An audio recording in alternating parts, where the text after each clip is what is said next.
नमस्कार, आप सभी का स्वागत है एक्सेलशियर न्यूज़ में। दर्शकों, पहलगाम की घटना के बाद जो मेजर्स हमारी केंद्र सरकार द्वारा लिए गए और उसके बाद बॉर्डर एरिया पर जो है टेंस जैसी सिचुएशन जो है हमें देखने को मिल रही है। इस वक्त हम जो गांव का दौरा कर रहे हैं जो बॉर्डर के बिल्कुल नज़दीक है। हालांकि यहां पर किसी भी तरह की कोई एडवाइजरी जो है अभी तक जारी नहीं की गई है, ना ही किसी भी गाँव को खाली करवाया गया है।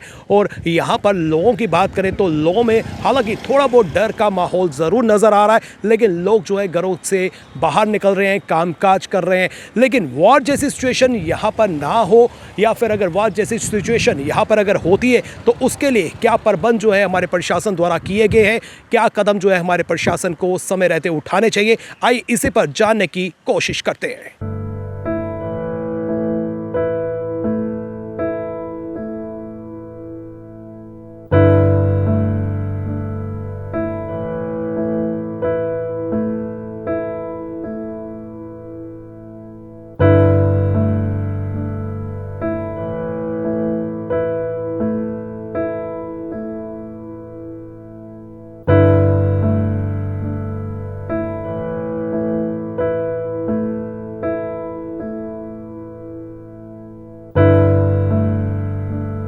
सर, आपसे बात करते हैं, आपका नाम?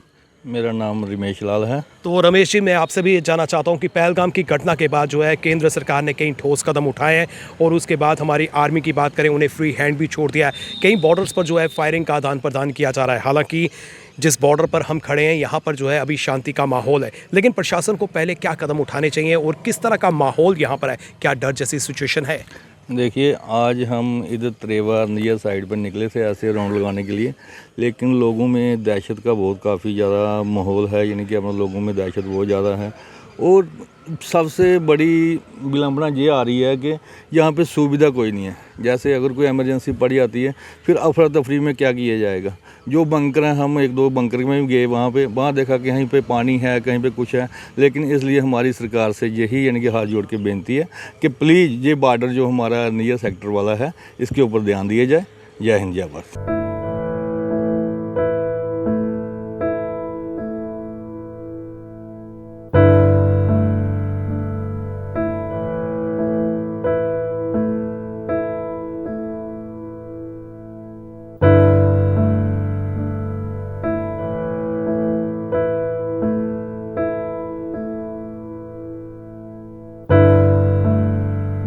सर, आपका नाम?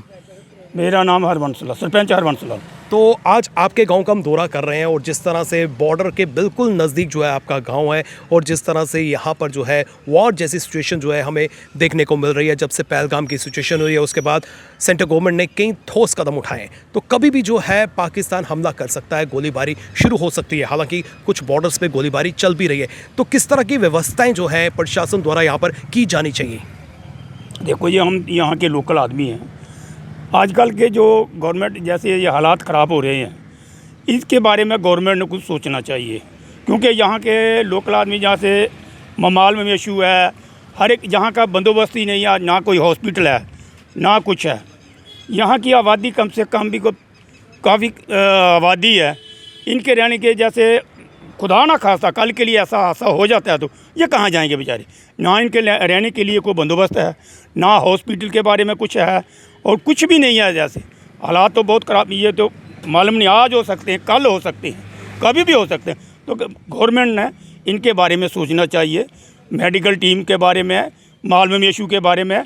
अगर इन्होंने बैंकर बनाए हैं, मान लिया हमने इन्होंने बैंकर बनाए, बैंकर को तो एक और दो आदमी के लिए मवेशू कहाँ छोड़ेंगे? इतने परिवार, इतना ग्रां थोड़ा है बैंकर में आ जाएगा। इनके लिए पीछे कोई कम से कम कोई इनको पीछे व्यवस्था होनी चाहिए इनके रहने के लिए। हम तो गवर्नमेंट के आगे लेते हैं। गवर्नमेंट ने सोचना चाहिए कि इतना हादसा, जो बॉर्डर पे लोग हैं, फसल बर्बाद हो रही है, कहीं आग लग रही है। गवर्नमेंट तो मैं कहना सोचना चाहिए। गवर्नमेंट ने, ये हालात भी ख़राब हो, लड़ाई का भी माहौल बन रहा नहीं, हो जाएगा, तैयार ही रहा है। तो इनके लिए जो यहाँ के रहने वाले बॉर्डर के लोग हैं, इनके लिए गवर्नमेंट ने कुछ ना कुछ सोचना चाहिए। हॉस्पिटल, एम्बुलेंस वगैरह वगैरह यहाँ तैनात रखनी चाहिए। मालूम नहीं कब हो जाएगा यार। 24 घंटे जो है टीम को अलर्ट रहना चाहिए। बिल्कुल बिल्कुल 24 घंटे अलर्ट है। हम तो देख रहे हैं यहाँ तो कोई भी नहीं है, कोई एम्बुलेंस, कोई गाड़ी। हॉस्पिटल में भी ऐसे ही अर्निया हॉस्पिटल है, लेकिन वहाँ इतना बंदोबस्त नहीं है। आर्ट्स प्रॉब्लम में इतना बंदोबस्त नहीं है जितना कि होना चाहिए। कोई भी कैजुअल्टी आ जाए ये तो रेफ़र कर देते हैं पीछे, चलो जम्मू में।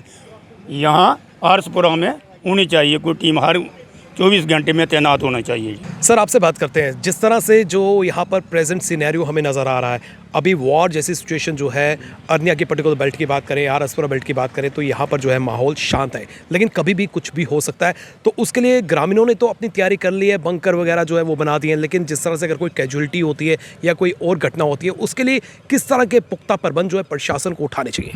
देखिए, आपको तो सबको पता होगा कि देश के अंदर कैसा माहौल है। जंग का असर जो है वो बिल्कुल तैयारी पे है। और जब हम लोगों को आर्मी ने बोला कि जो बॉर्डर के बिल्कुल नज़दीक हैं कि गेहूं जो जल्द से जल्द काटी जाए और काट के अपनी फसल अपने घरों में ली जाए, लेकिन उसके साथ साथ हमें ये भी चीज़ एक आशंका है हमारे अंदर कि हर बार बॉर्डर से जब हमारे लोग प्लान करते हैं आगे के लिए, तो उनके लिए कोई प्रावधान एडमिनिस्ट्रेशन ने क्या रखा हुआ है। हमारे माल मवेशी आते हैं जहाँ उसमें हमारे बच्चे हैं, छोटे छोटे स्कूल छोड़ के आगे जाना पड़ेगा, उनके लिए पढ़ाई का क्या प्रावधान है, फिर उसके बाद हमारी फैमिली आगे कहाँ रहेगी, उसके लिए क्या प्रावधान है। और सबसे बड़ी बात, जबकि लड़ाई का कोई टाइम और टेबल तो नहीं होता ना, कि किसी टाइम भी लग सकती है, किसी टाइम भी कि वहाँ से जो है पाकिस्तान से गोला बारूद कभी भी वो जो हो सकता है। और उसमें अगर किसी की कैजुअलिटी या किसी को नुकसान होता है तो उसके लिए हेल्थ की क्या व्यवस्था है, कोई एम्बुलेंस का अरेंजमेंट होना चाहिए, हॉस्पिटल्स के अंदर जो है वो प्रावधान होना चाहिए। अर्निया के अंदर हॉस्पिटल्स हैं, आरसपुरा के अंदर हैं, तो ऐसे कोई लोकल अगर कोई जाता है उसको भी रेफर टू जम्मू किया जाता है। लेकिन यहाँ पे जो है हमारे हॉस्पिटल की व्यवस्था जो उसको भी देखना चाहिए। और यहाँ पे हमारे लोग जो हैं जब घर से बेघर हो जाते हैं तो आगे की क्या सिचुएशन है, क्या रखी है, वो अभी तक कोई भी एडमिनिस्ट्रेशन से कोई भी ऐसी चीज़ जो है हमें मुहैया नहीं हुई, ना ही कोई ऐसी एडवाइजरी लागू हुई है। लेकिन हम चाहते हैं कि अगर ये चीज़ होती है, और हम भी चाहते हैं कि पाकिस्तान को मुंह तोड़ जवाब देना चाहिए, क्योंकि आखिरकार कब तक हम लोग जो है आतंकवादी गतिविधियां जो है उसको देखते रहेंगे, कब तक अपने लोगों की जो है एक मतलब कि निर्दोषों की जो है वो हत्या होते हुए देखते रहेंगे। और हम चाहते हैं कि इन आतंकवाद को ख़त्म करने के लिए जो है हमारी देश की जो आर्मी जवान है वो अंदर घुस के इनको मारें। लेकिन हमारे लोकल लोग जो है जो बिल्कुल बॉर्डर के साथ रहते हैं, मेरा गांव भूमा है, चकरोई है, सुचेतगढ़ है, ये सारा एरिया बिल्कुल टच में है, जीरो लाइन पे है। तो इस लोगों के लिए जो है प्लान करके जो आगे जाएंगे, उनके लिए प्रशासन ने क्या प्रावधान रखा है, खाने का, पीने का, रहने का, बच्चों का, माल मवेशियों का, या हॉस्पिटल का, ये तमाम चीज़ें जो है हम आपके चैनल के माध्यम से प्रशासन तक पहुँचाने का जो है ये काम कर रहे हैं। सर आपसे बात करते हैं, आपका नाम? मेरा नाम अनिल चौधरी है सर। तो अनिल जी, मैं आपसे भी ये जानना चाहता हूँ कि जिस तरह से वॉर जैसी सिचुएशन जो है वो नज़र आ रही है, अगर आपकी बेल्ट की बात करें तो हालांकि अभी बेल्ट जो है आपकी बिल्कुल शांत नज़र आ रही है, लेकिन अगर यहाँ पर किसी भी तरह की फायरिंग होती है तो क्या लगता है कि किस तरह के बंदोबस्त जो हैं यहाँ पर किए जाने चाहिए? सर ये बेल्ट बिल्कुल शांत बिल्कुल है, ऐसी कोई बात नहीं है। पर लास्ट टाइम भी इधर फायरिंग हुई थी, इधर शेल गिरे थे, तब माल मवेशी का नुकसान, लोगों के घरों का नुकसान, लेंटर तक फट गए थे शेल के साथ। ये बात नहीं है कि ये बेल्ट अभी शांत है, शांत की बात नहीं। पाकिस्तान का कोई भरोसा नहीं है, वो किसी भी टाइम हमला कर सकता है। जैसे हम दिन को निकलते हैं खेतों में आगे पीछे देखने, अपनी फसल देखने के लिए या कुछ भी है, तो इनका कोई भरोसा नहीं है। हम ये चाहते हैं कि जैसे अगर इधर कोई फायरिंग शुरू होती है या कुछ भी है, हर बंदा जीएमसी नहीं जा सकता, रास्ते में दम तोड़ जाए। इधर एम्बुलेंस, हॉस्पिटल्स या हॉस्पिटल में ऐसी मेडिकल टीम होनी चाहिए, अपडेट होना चाहिए। हॉस्पिटल मेडिकल टीम इतनी अच्छी होनी चाहिए कि इधर ही उनका कुछ थोड़ा बहुत इलाज हो जाए, उसके बाद चाहे जीएमसी रेफ़र किया जाए। पर फिर भी इधर बेल्ट शांत की बात नहीं है, किसी भी टाइम पाकिस्तान हमला कर सकता है।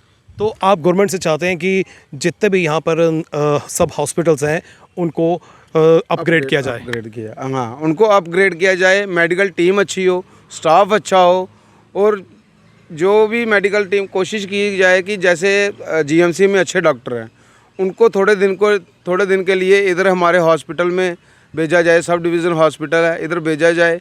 टीम एट द टाइम इधर रहनी चाहिए कि किसी भी टाइम हमला हो सकता है।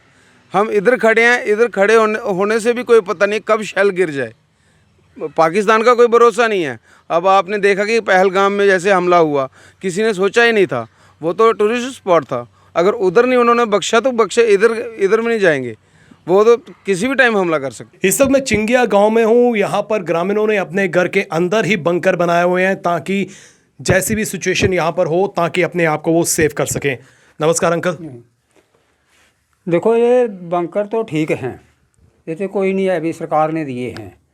तो बैंकरों का क्या फ़ायदा है? डिफेंस तो तोड़ दिया है सरकार ने, डिफेंस तोड़ दिया है, क्योंकि रिक्रूटमेंट ख़त्म कर दी है, फ़ौज ख़त्म कर दी है। अब इधर से पाकिस्तान पड़ेगा, उधर से चाइना पड़ेगा, तो मलिया मेट कर देगा। गलत बात है, मैं झूठ बोल रहा हूँ। जब तक हमारा डिफेंस नहीं है तो हम क्या हैं, जीरो पर रहते हैं। आगे भी गोलियाँ चलती थी, अब भी चलनी है, क्या हमें क्या फर्क पड़ता है, मरना है तो मर ही जाना है। तो क्या आपको हमारे जितने जवान हैं उन पर भरोसा नहीं है? जवान रहे ही नहीं तो भरोसा क्या, अभी तो हौज बूढ़ी हो गई है, क्योंकि 10 साल से तो बर्फी बंद है, तो जो पिछली है वो बूढ़ी हो गई है। तो बूढ़ा आदमी क्या लड़ेगा, क्या करेगा बूढ़ा आदमी? तो आप चाहते हैं नई रिक्रूटमेंट होनी चाहिए? डिफेंस तो होना चाहिए ना, क्योंकि और कुछ खाने को मिले या ना मिले, लेकिन देश की जो है सुरक्षा जो वो तो होनी चाहिए ना। हर कोई चाहता है कि पाकिस्तान को जो है इस बार मुंह तोड़ जवाब दिया जाए और उसी की भाषा में जो है जवाब देना ज़रूरी भी है। लेकिन कहीं ना कहीं ग्रामीणों का ये कंसर्न भी है कि अगर फायरिंग यहाँ पर होती है तो कहीं ना कहीं जो है प्रशासन को पहले ही कदम उठा लेने चाहिए। मेडिकल टीम जो है उसका गठन करना चाहिए और मेडिकल टीम जो है रेगुलर यहाँ पर दौरा करे और जितने भी यहाँ पर सब हॉस्पिटल्स हैं उनको अपग्रेड किया जाए। इनके माल मवेशियों के लिए जो है कुछ पुख्ता प्रबंध किए जाएँ, इनकी जान के लिए जो है कुछ पुख्ता प्रबंध ज़रूर किए जाए। हम प्रशासन से अपील करना चाहते हैं कि जितने भी बॉर्डर एरिया के आसपास के गांव हैं वहां पर जो है पेट्रोलिंग भी बढ़ाई जाए और इनकी जो ज़रूरी चीज़ें हैं, इनको जो ज़रूरी फैसिलिटीज़ जो है वो दी जाएं, ताकि ये जो है राहत की सांस लें और अगर वॉर जैसी सिचुएशन होती है तो ये बिल्कुल भी घबराए ना। फिलहाल करण सिंह और मुझे यानी कि रितेश गुप्ता को दीजिए इजाज़त और आप देखते रहें एक्सेलशियर न्यूज़।